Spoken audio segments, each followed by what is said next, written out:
Assalamualaikum warahmatullahi wabarakatuh. Perkenalkan, nama saya Novi Indrayani, mahasiswa Universitas Terbuka UPPJJ Purwokerto, jurusan S1 PG PAUD semester 3. Nah, pada video kali ini saya akan sedikit mengulas tentang rancangan kegiatan pengembangan motorik melalui permainan kreatif. Untuk memenuhi tugas tutorial 2, mata kuliah metode pengembangan fisik. Yang akan saya bahas di sini yaitu tentang permainan engklek. Engklek adalah permainan tradisional yang dikenal di seluruh Indonesia. Di beberapa daerah, engklek disebut juga teklek, ingkling, ciplak gunung, sundamanda, jronjing, lempeng dampu, ataupun dentrik. Di tempat saya sendiri, yakni di Dauhan, Sirampok, biasanya menyebut permainan ini dengan permainan patahan. Permainan engklek sendiri dimainkan di atas bidang berupa gambar 8 kotak dan 1 gambar gunung. Gambar sebagai bidang permainan tersebut biasanya dibuat di lantai, di jalanan, ataupun di tanah lapang, dan tempat datar lainnya. Biasanya gambar dibuat dengan kapur tulis, arang, dan kayu jika dibuat di atas tanah. Engklek adalah permainan dengan aturan, sehingga permainan engklek ini bisa dimainkan oleh anak usia 4 tahun ke atas. Cara memainkan engklek dapat dimainkan sendiri maupun bersama-sama. Nah, jika dilakukan secara bersama-sama, pengundian urutan pemain dapat dilakukan dengan hompimpa ataupun suit. Permainan ini menggunakan alat bermain, yakni berupa gaco, bernama gaco, yaitu berupa potongan genteng atau batu yang pipih atau bekas pecahan keramik lantai. Mungkin itulah kenapa di tempat saya permainan engklek ini biasa disebut dengan permainan patahan, karena menggunakan alat yang berupa gaco tersebut dari patahan genteng ataupun patahan keramik lantai. Penyebutan engklek tidak lain karena permainan harus melompat dengan 1 kaki.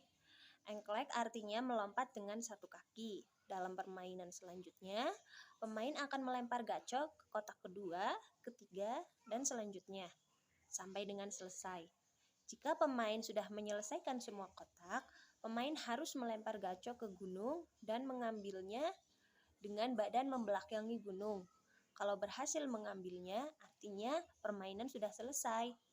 Dalam hal ini, pemain berhak mendapat 1 kotak yang diberi tanda bintang dan tidak boleh diinjak oleh pemain lainnya.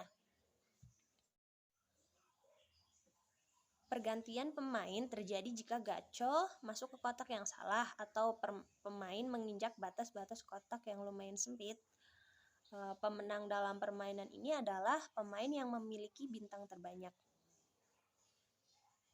Nah, berikut ini adalah video tentang permainan engklek.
Manfaat dari permainan engklek ini tidak hanya menyenangkan bagi anak-anak, permainan ini juga memiliki manfaat untuk tumbuh kembang anak, yaitu yang pertama meningkatkan kesadaran tubuh anak atau body awareness, Manfaat ini diperoleh dengan pemberian input rangsang raba, rangsang sendi, dan rangsangan perpindahan posisi yang menunjang kemampuan fokus maupun konsentrasi.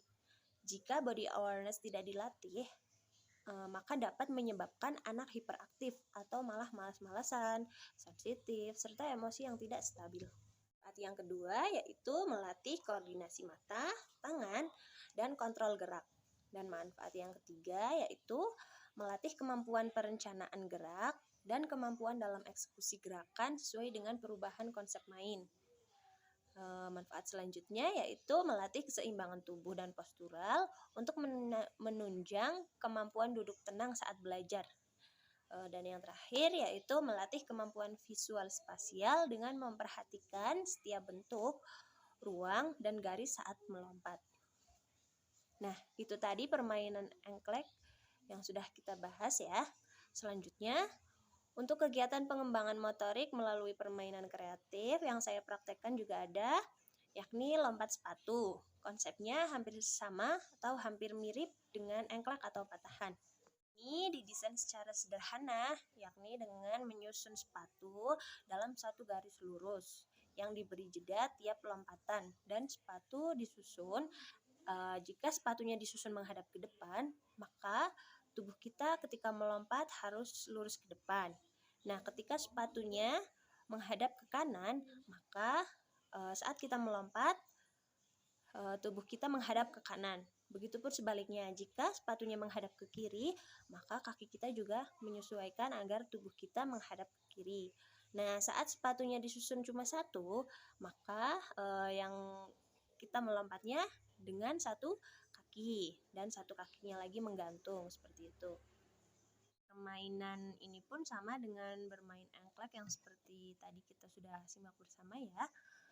Nah, sekarang berikut ada contoh video cara bermain dengan permainan lompat sepatu.